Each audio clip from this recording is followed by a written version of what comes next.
하나님께서 태초에 온 세상을 창조하셨을 때는 모든 것이 조화로웠고, 또 모든 것이 아름다웠고, 또 모든 것이 하나님과 연결되어서 모든 것이 다 조화로운 그러한 상태에 하나님의 이 선한 상태를 이루고 있었습니다. 그런데 창세기 3장에서 인간이 선악과를 먹고 하나님께 등을 돌림으로 인해서 하나님과의 관계가 깨어짐과 동시에 사람과의 관계가 깨어짐으로 인해서 관계가 깨어져서 서로 분리되고 담을 쌓고 함으로 인해서 모든 죄악이 시작된 것입니다. 선악과를 먹고 하나님께서 아담을 불러가지고 물었지 않습니까? 왜 선악과를 먹었냐고 하니까 아담의 대답이 하나님께서 만드신 저 여자가 주워서 먹었다. 그렇게 책임을 이제 전가를 해보는 거죠. 그러니까 하나님과의 이 관계가 멀어져 버리는 것이고, 또 원래 한 몸이었던 그 하와와의 그 관계도 멀어지는 거죠. 그래서 이제 우리에게 특별히 이제 그 가장들은, 남녀 가장들은 뭔 일이 있을 때 그 책임을 부인이나 아니면은 자녀들에게 넘기면은 이게 관계가 깨어질 경향이 있습니다. 그러니까 그럴 때는 내가 잘못했습니다 하고 모든 책임을 자기가 지는 거죠.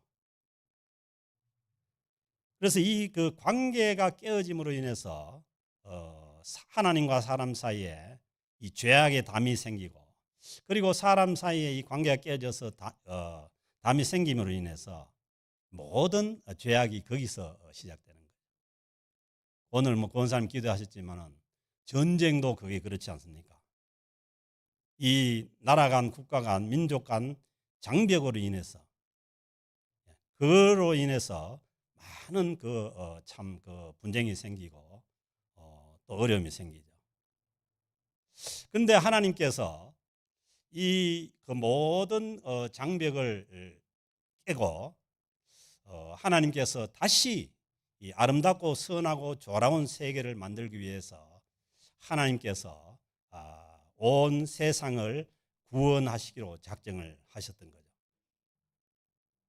그래서 아브라함을 통해 가지고 그 한 사람 아브라함을 통해서, 아브라함의 후손을 통해서 온 세상을 구원하시고자 하는 것이 하나님의 뜻인데, 그런데 이 이스라엘 아브라함의 그 후손 이스라엘 백성들의 잘못된 선민 사상으로 인해서, 그리고 또 주어진 율법으로 인해서 이 이방인들하고 큰 벽을 만들어 버린 거예요.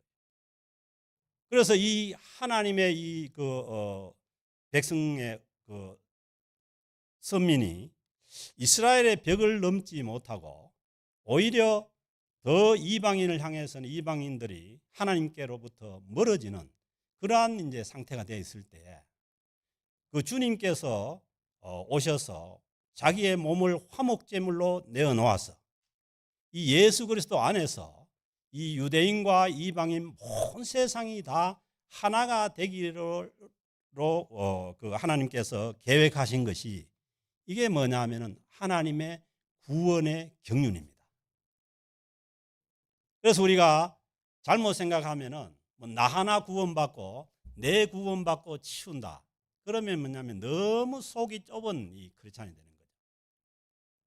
그래서 에베소서에서 어떻게 말하면 에베소 1장 10절에서 보면은 하늘에 있는 것이나 땅에 있는 것이나 다 그리스도 안에서 통일되게 하려 하십니다. 무슨 말씀입니까?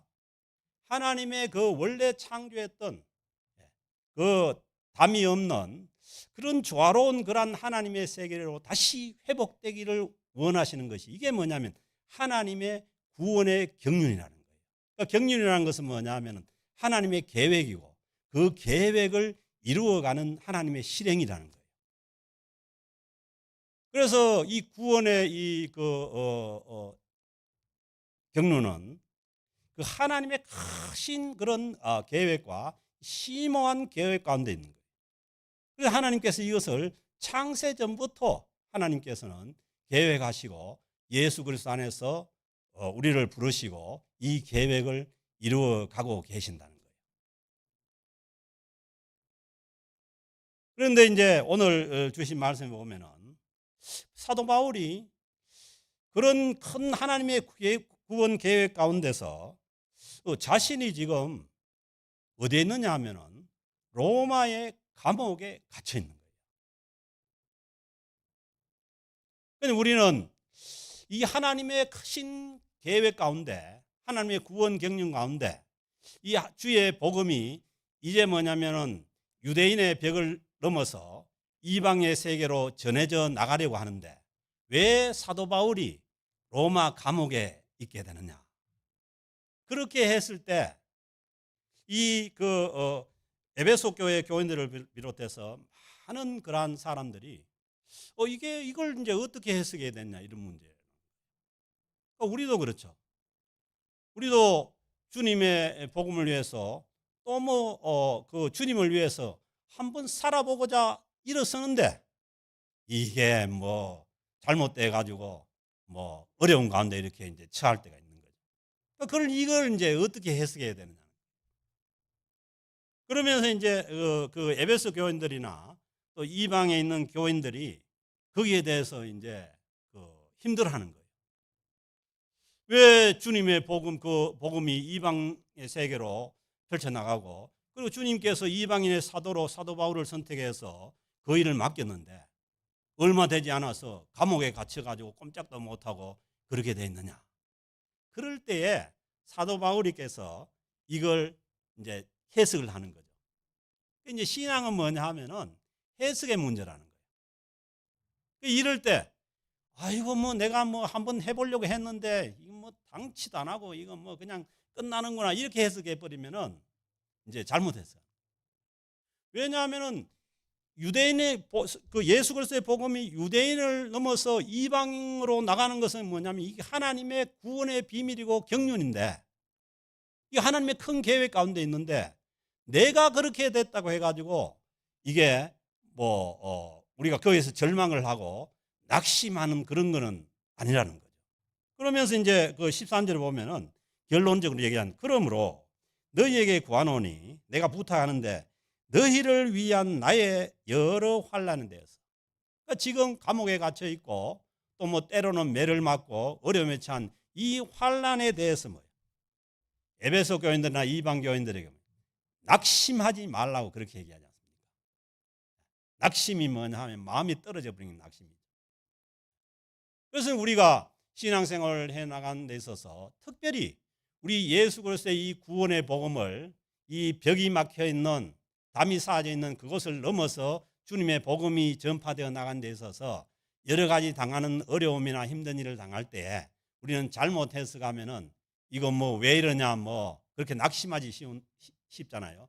그런데 뭐냐면 사도 바울께서 오늘 에베소 교인들을 향해서 낙심하지 말라고 합니다. 아멘. 그래서 우리는 이제 마음을 키워야 되는 거죠.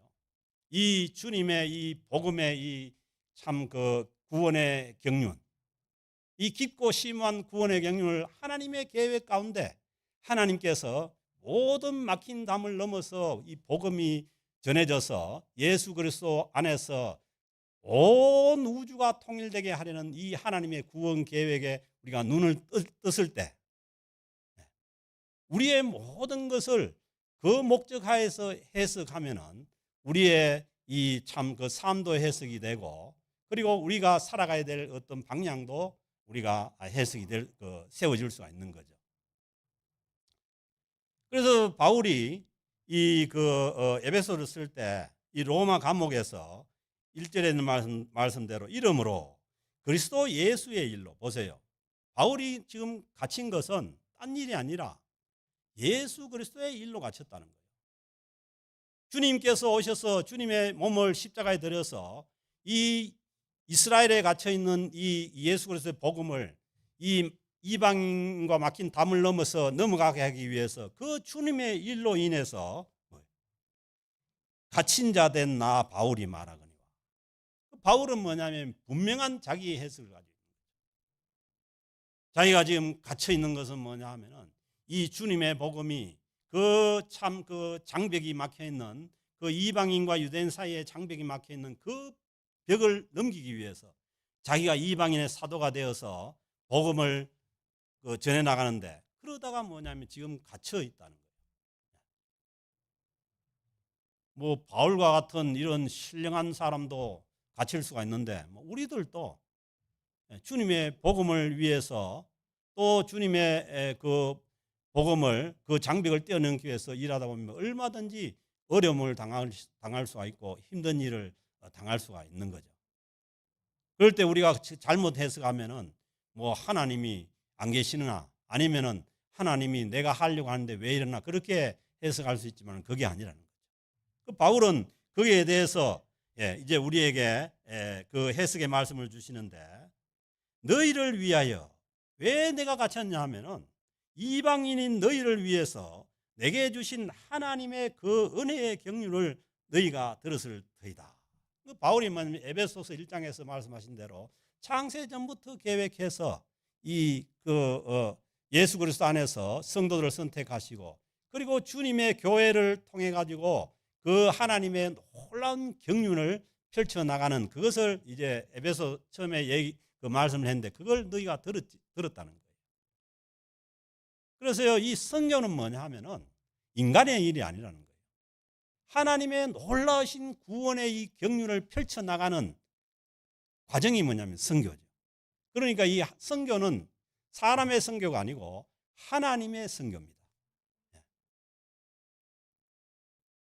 그래서 저는 늘 기도할 때 하나님의 선교를 위해서 기도하는 거고, 그 다음에 하나님의 선교를 위해서 기도할 때 우리는 뭐냐면 가슴이 넓어지는 거예요.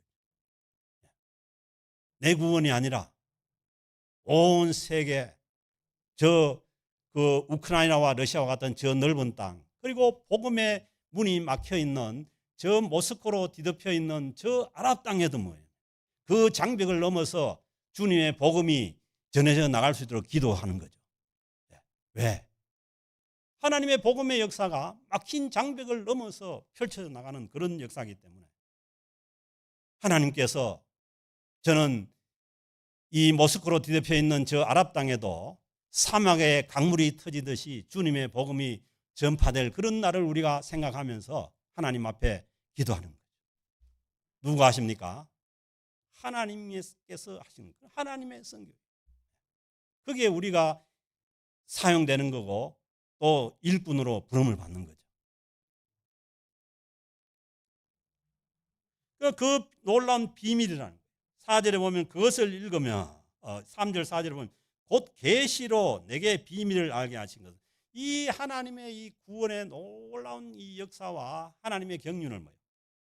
계시라는 것은 뭐냐 하면은 감추었던 게 드러나는 거예요. 그러니까 이런 그 구원의 역사를 뭐 세상 사람들은 알 리가 없죠. 왜? 하나님께서 계시로 드러내 줄 때라야 아는 거예요. 영어로 하면 리빌. 다시 드러낼 때 아는 거예요. 알게 하신 것은 내가 먼저 간단히 기록한 것 같으니, 그걸 거기에 대해서 구원의 경륜에 대해서 에베소서 1장 2장에서 말씀을 했다는 거예요. 그것을 읽으면 내가 그리스도의 비밀을 깨달은 것을 너희가 알 수 있습니다. 그래서 사도 바울이 먼저 깨달은 거예요. 바울은 뭐냐 하면은 이 유대인들에게 갇혀 있는 이 복음을, 그걸 유대인들이 쌓아놓은 이방의 벽을 넘어가지고 그 벽을 넘어서 이방인에게 넘어가게 하기 위해서 부름을 받은 이방인의 사도고, 그걸 위해 가지고 자기의 목숨을 드리고 지금 뭐냐 하면은 이 로마 감옥에 갇혀 있는 거죠. 성경은 뭐냐 하면은 이 벽이 쳐져서 이 갇혀 있는 복음을, 그 벽을 넘어서 복음이 전파됨으로 인해 가지고 그 사람들이 예수 그리스도 알고 그리스도 안으로 들어오게 하는 것이, 이것이 뭐냐면은 복음의 역사예요. 그래서 우리 자신들을 통해서, 우리 교회를 통해 가지고 이 복음의 역사가 계속되는 거죠. 그 사도행전 1장 8절에 뭐예요? 성령이 임하시면요, 주님의 복음이 예루살렘에 갇혀 있지 않고 예루살렘과 사마리아와 온 유대와 뭐예요?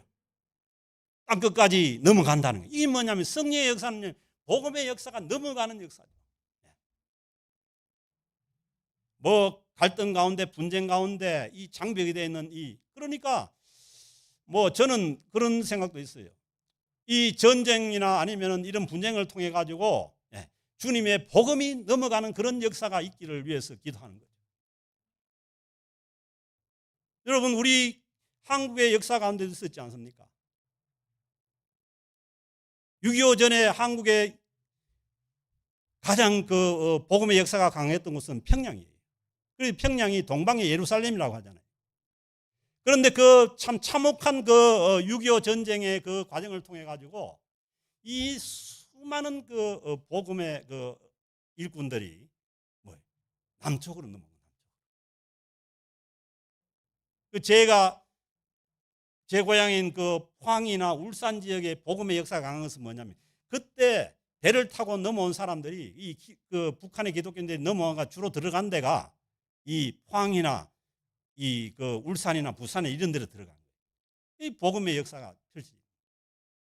그래서 우리는 어떤 역사 가운데서도 주님께서 펼쳐가는 이 구원의 복음의 역사가 펼쳐질 수 있는 그런 이제 시각을 갖는 거죠.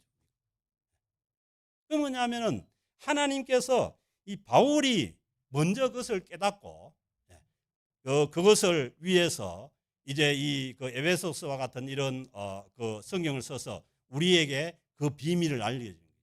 거기에 대해서 눈을 뜨게 하는 거죠.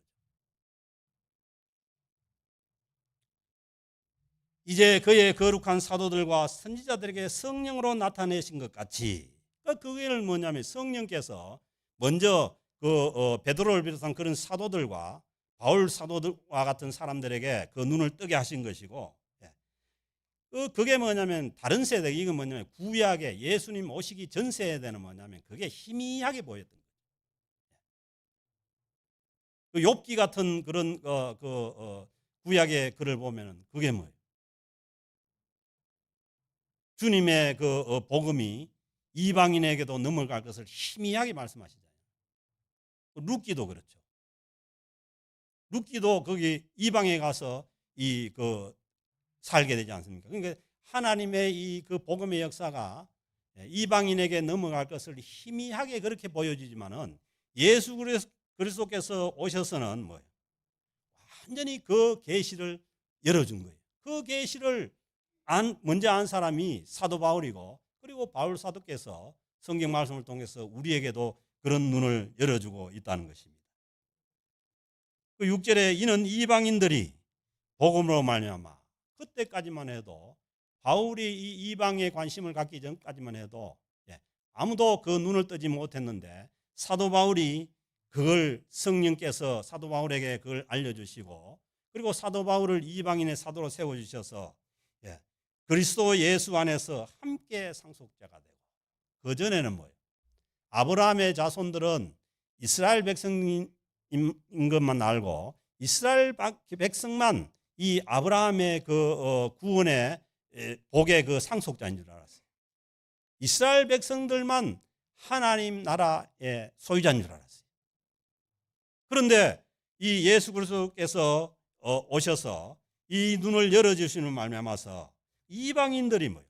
유대인들과 함께 하늘나라의 상속자가 되었다는 거죠. 그래서 뭐예요? 신약의 이 예수 그리스도를 통해서 구원받은 하나님의 백성들은 영적인 아브라함의 자손이죠. 아멘. 이스라엘과 동일한 뭐예요? 영적인 아브라함의 자손이 된 거죠. 그러니까 뭐예요? 요한복음 1장 12절에 말씀하시죠. 예수 그리스도를 영접하는 자는 뭐예요? 하나님의 자녀가 되는 뭐예요? 권세를 주셨으니. 그 권세가 뭐예요? 특권이에요, 특권. 하나님의 자녀가 된 예수 그리스도를 영접하는 자에게는 하나님의 자녀가 되는 권세를 주셨고 그리고 로마서 8장 17절에 가면 뭐예요? 하나님의 자녀는 뭐라고요? 상속자라는 거예요. 하나님의 자녀이면은 상속자라는 거예요. 그래서 우리가 당당한 뭐예요? 아브라함의 후손이 받는 복을 하나님 나라의 그 상속권을 우리가 갖게 되고 우리가 상속자로 하나님 앞에 설 수가 있는 거죠. 그 상속자가 되고 그다음에 함께 지체가 되고 함께 뭐예요? 교회의 머리가 예수 그리스도이신데 그 예수 그리스도를 통해 가지고 온 우주의 충만함을 뭐예요? 주님의 교회에 충만케 하신다고 했잖아요. 그 교회의 지체가 됐다는 거죠.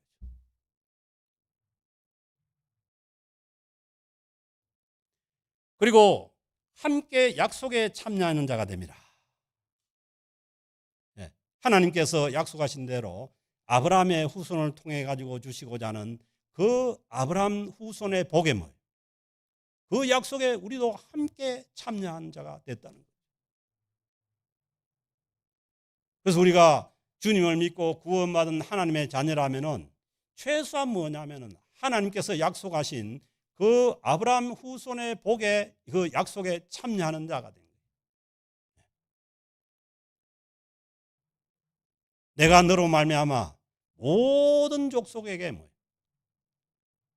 복을 주시라고 약속하지 않습니까? 그래서 우리는 하나님께서 약속하시는 그 하나님의 그 놀라운 구원의 경륜 가운데 주어지는 그 상속과 하나님의 나라를 상속받는 일과 그리고 신약의 주님의 교회를 통해 가지고 채우시는 그 하나님의 충만함에 우리가 연결되는 그런 복을 받았고 그리고 우리도 당당히 아브라함의 후손에게 약속하신 그 약속 가운데 우리가 참여하게 됐다. 그래서 이 신앙의 이 그 문제는 언제나 존재의 문제예요. 행동의 문제가 아니라 이 우리의 존재와 우리의 존재 가치를 알 때라야 그게 맞는 삶을 살아갈 수가 있고 행동을 해 나갈 수가 있는 거죠.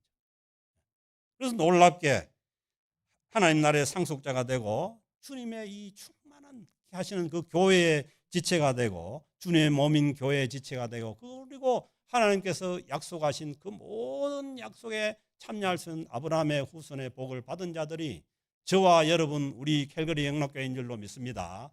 가슴을 열고 이 은혜 가운데 살아갈 수 있기를 주의 이름으로 축복합니다. 그래서 이 놀라운 이 복음을 위해서 7절에 보면 이 복음을 위하여 복음이 놀랍지 않습니까?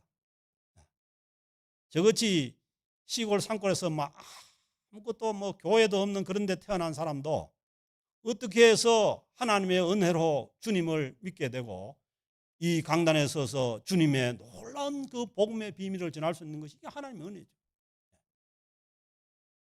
그래서 사도 바울도 이 복음을 위하여 그의 능력이 역사하시는 대로 아멘. 이 복음의 역사는 복음이 전파되어 나가는 그 역사는 뭐예요? 하나님의 능력이 역사하시는 대로 역사되어 나가요.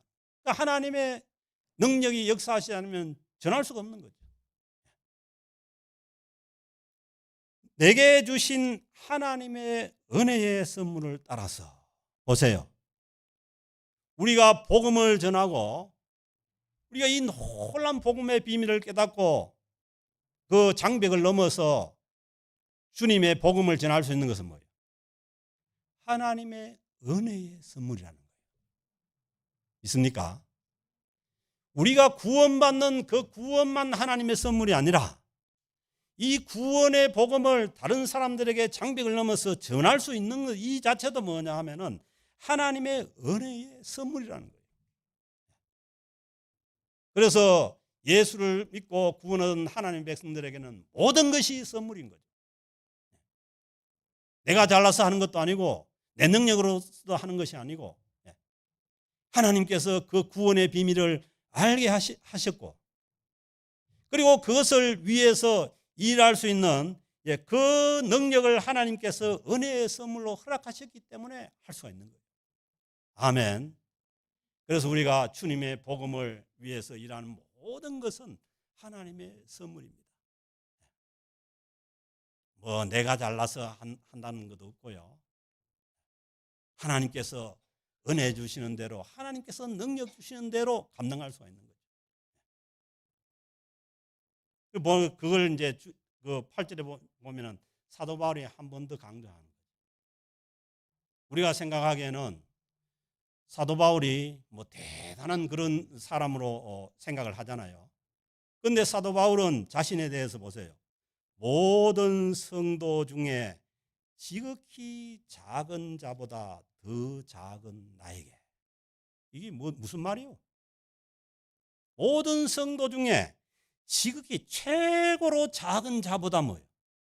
더 작은 자가 자기라는 거예요. 몰라.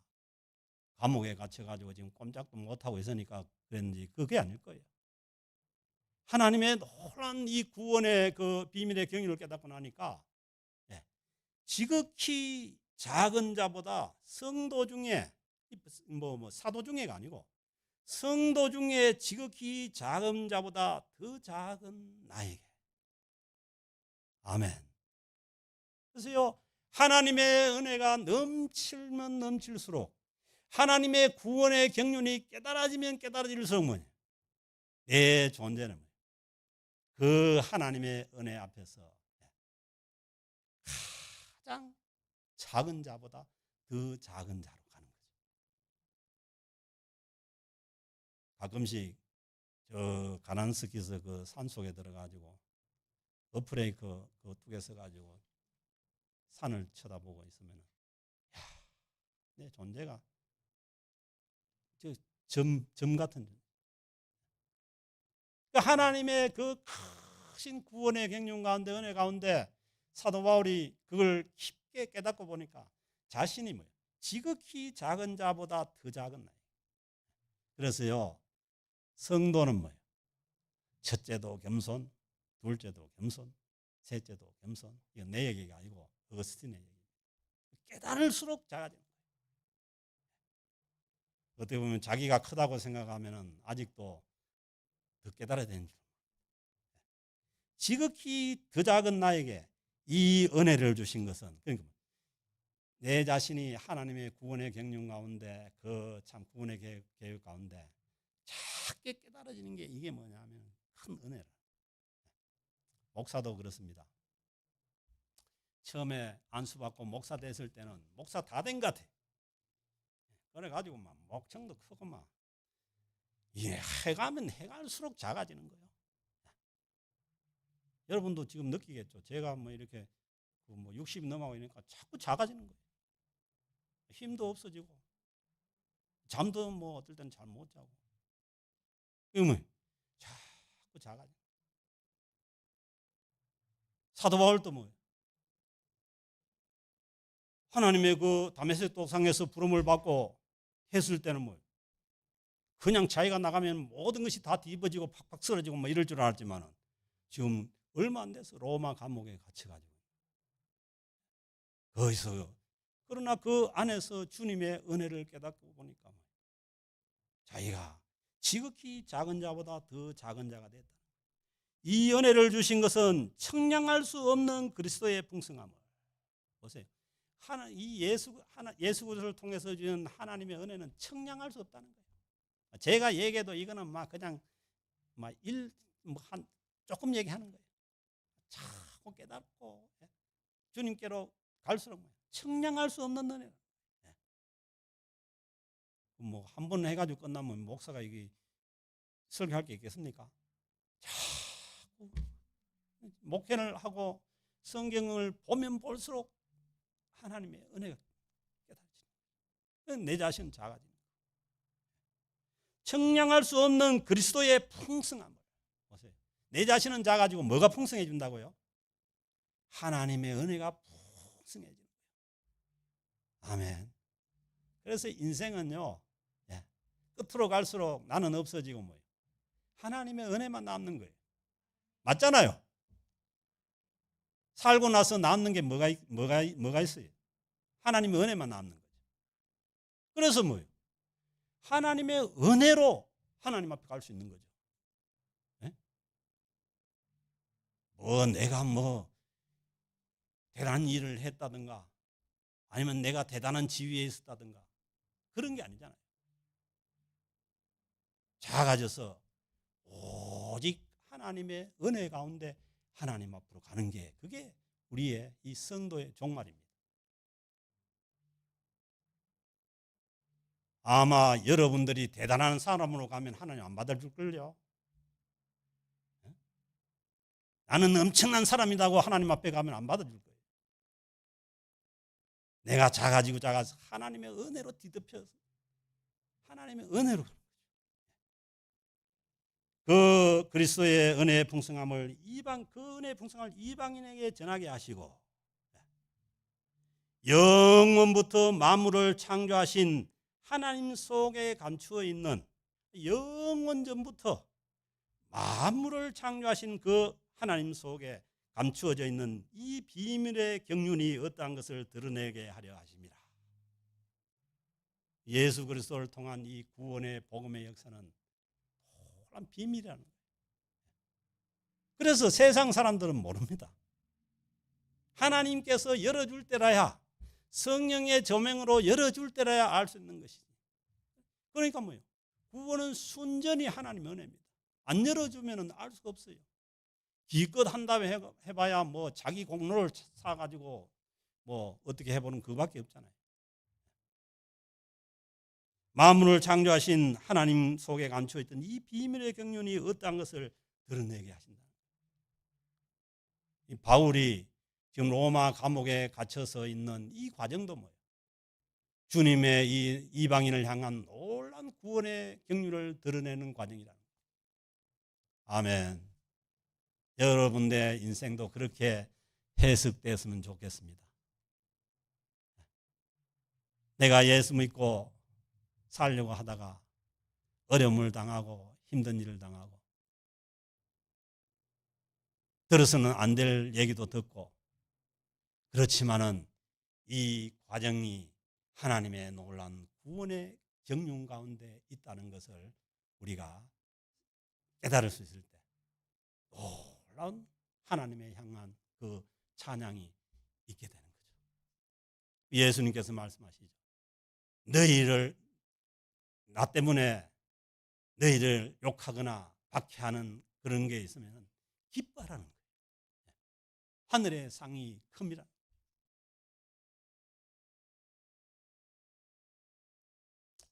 그래서 이 구원의 이 참 그 하나님의 구원의 역사 경륜 가운데 10절에 보면은 이는 이제 교회로 말미암아 하나님께서 주님의 몸된 그 교회를 세우셔서 교회로 말미암아서 하늘에 있는 통치자들과 권세자들에게 하나님의 각종 지혜를 알게 하심이니 땅에는 물론이고 땅에 하나님의 이 그 은혜를 교회를 통해서 알게 하시는 것은 물론이고 하늘에 있는 통치자나 하늘에 있는 권세자들에게도 이 하나님의 구원의 역사를 알게 하시는 것을 그걸 맡고 있는 것이 어디라고요? 교회라는 거예요. 교회. 경찰서에서 해주는 게 아니에요. 학교에서 해주는 게 아니에요. 교회에서 하는 거예요. 그 교회 가운데 지체가 돼서 몸을 담고 있는 자들이 저와 여러분 좀 있습니다. 그래서 여러분 자신도 하나님의 구원 그 경륜 가운데 있는 것이고 우리 캘거리 영락교회도 구원의 그 경륜 가운데 있는 거죠. 내가 작다고 해서 교회가 작다고 해서 거기에서 제외되는 게 아니죠. 하나님의 놀라운 그러한 구원의 경륜 가운데 우리가 서로 벽을 허물고 서로 연결되어서 손을 잡고 막혀져 있는 그 벽을 뛰어넘어서 주님의 복음이 흘러가게 하는 자들이 구원받은 하나님의 성도들이고 그리고 주님의 교회라는 거예요. 교회로 말미암아 그러니까 이제 그 교회를 뭐라고 얘기하냐면 우주적인 교회라고 하지 않습니까? 우주적인 교회. 교회는 이 땅의 교회가 아니고 온 우주의 교회라는 거예요. 우주적인 교회. 왜? 하늘에 있는 통치자들이나 권세자들에게 뭐예요? 하나님의 이 복음의 구원의 지혜를 알리는 그러한 우주적인 교회다. 그래서 우리가 신앙생활을 하고 또 뭐 예수 믿고 또 이리 치고 저리 치고 그리고 또 뭐 교회도 그럴 때가 있고 너무 마음을 좁히지 말기를 바랍니다. 우리가 속해 있는 교회는 온 우주적인 교회라는 거예요. 그래서 뭐냐면 연결하면 됩니다. 온 우주의 우가 연결되고 하나님과 연결되고 우리 구원받은 모든 성도들과 서로 연결되면 됩니다. 막혀져 있는 그 벽을 깨고 서로 연결하면은 우주적인 교회의 지체로 내가 서는 거죠. 근데 그게 끊어지고 서로 분리되고 담벼락이 쌓이고 하면은 뭐예요? 자꾸 축소되는 거죠.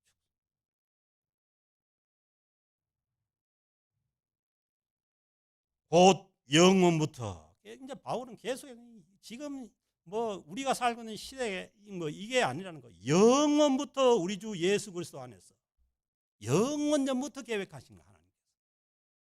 영원 전부터 계획하신 하나님의 역사가 뭐예요? 펼쳐져 가는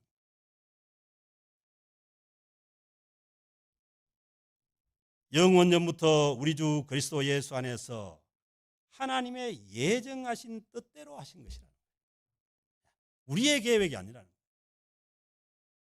내가 예수 믿게 된 거, 우리 교회가 여기 존재하는 거, 내가 다른 사람들에게 전도하는 거, 뭐 다른 나라에 선교하는 거, 이거 뭐냐면 내가 하는 거 아니야. 하나님의 영원하신 예정 가운데 행해지는 거죠. 거기에 뭐냐면 우리가 쓰임을 받는 거죠. 우리가 그 안에서 그를 믿음으로 말미암아. 이제 거기에 참여하는 자들은 뭐예요? 그 하나님의 영원하신 그 구원 계획 가운데 뭐예요? 예수 그리스도를 믿음으로 말미암아. 그러니까 다른 길이 없다는 거예요. 예수 그리스도를 믿음으로 말미암아. 예수 그리스도를 통해서만 그 구원의 경륜에 참여할 수가 있는 거죠. 그래서 이제 안 되는 거예요. 산속에 들어가지고 아무리 돌을 닦아도 안 되는 것이고, 자기 몸에 불을 질러가지고 열반을 해도 안 되는 것이고, 폭탄을 쥐고 그냥 성전을 위해 뛰어들어도 안 되는 것이고,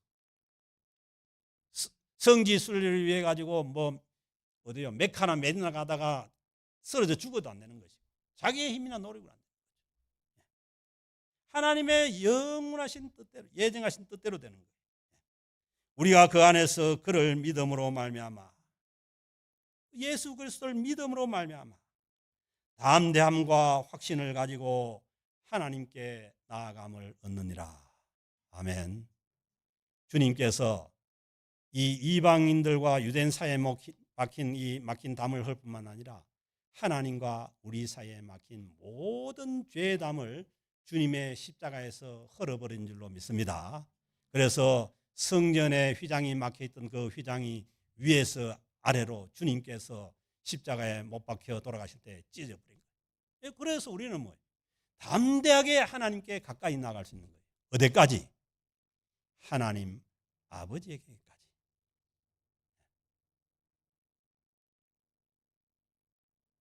이 온 우주의 이 구원의 경륜을 행하시는 이분께서 저와 여러분들의 공급자가 되시고 하나님 아버지가 되시는 줄로 믿습니다. 이 아버지께 뭐예요? 담대함과 확신을 가지고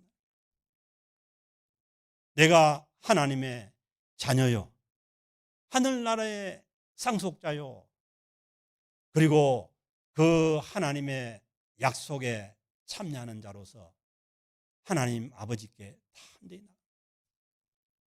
구약에서는 하나님 등만 봐도 죽는 거예요. 왜? 죄 문제가 해결 안 되기. 그러나 신약에 와서는 예수 그리스도의 그 십자가의 보혈로 모든 우리의 죄가 해결되어서 하나님 아버지께 가까이 나가는 거예요. 그 2장 13절에도 말씀, 이제는 전에 멀리 있던 너희가 그리스도 예수 안에서 그리스도의 피로 가까워졌느니라. 아멘. 이 하나님께서 처음 창조하실 때처럼 우리가 하나님과 가까이 나가는 것이고, 그로 인해서 뭐예요? 예수 그리스도의 그 보혈로 인해서, 예수 그리스도의 피로 인해서 성도와 성도, 우리 인간도 뭐예요? 서로 가까이 되었다는 거예요. 거리가 먼 그런 사이를 관계를 가까이 하는 것은, 진정으로 가까이 하는 것은 우리가 예수 그리스도의 십자가의 보혈 가운데 있는 것입니다. 그래서 우리 가정의 주인이 예수 그리스도께서 되어야 하는 것이고, 교회의 주인이 예수 그리스도께서 그래야만 뭐냐, 우리는 예수 그리스도의 안에서 주님의 십자가의 보혈 가운데서 우리가 가까워질 수가 있는 거예요. 뭐 딴 거 해가지고 별로 안 가까워집니다. 예수 그리스도의 십자가의 보혈 안에 있을 때라야 가까워집니다. 그러므로 너희에게 구하노니, 그 바울이 이제 마지막으로 이 참 하나님의 놀라우신 이 구원의 경륜을 이 로마 감옥에서 이제 편지로, 왜냐하면 나가서 못 전하니까 편지로 전한 것이 이제 에베소서인데, 그걸 이제 전하면서 너희를 위한 나의 여러 환난에 대하여, 사도 바울이 이방인의 복음을 전하는 그 참 전도자로서 받는 모든 것에 대하여 낙심하지 말라는 거예요. 여러분, 혹시 낙심한 사람 있으면 마음을 다시 주어서 붙이세요. 낙심하지 말라. 이는 너희의 영광이니라. 오히려 이 사도 바울이, 그러니까 사도 바울은 놀라운 이 해석자입니다. 자기가 지금 이방인에게 복음을 전하려고 하다가 로마 감옥에 갇혀 있는 것은 오히려 너희의 영광이니라. 아멘. 그래서 우리가 주님의 복음을 위해 살다가 당하는 어려움이나 박해나 그런 힘든 일을 당할 때 그걸 우리의 영광으로 해석해낼 수 있는 그런 믿음의 소유자들이 될 수 있기를 바랍니다. 그래서 우리는 좋을 때도 하나님의 영광이고, 우리가 힘든 일을 당했을 때, 어려운 가운데 있을 때도 하나님의 영광 가운데 살아가는 자들 아닙니까? 그래서 우리가 언제나 찬양하고 하나님께 영광을 돌리고 살아갈 수가 있게 되죠. 그 은혜가 저와 여러분 우리 공동체 위에 있어지기를 주의 이름으로 축복합니다.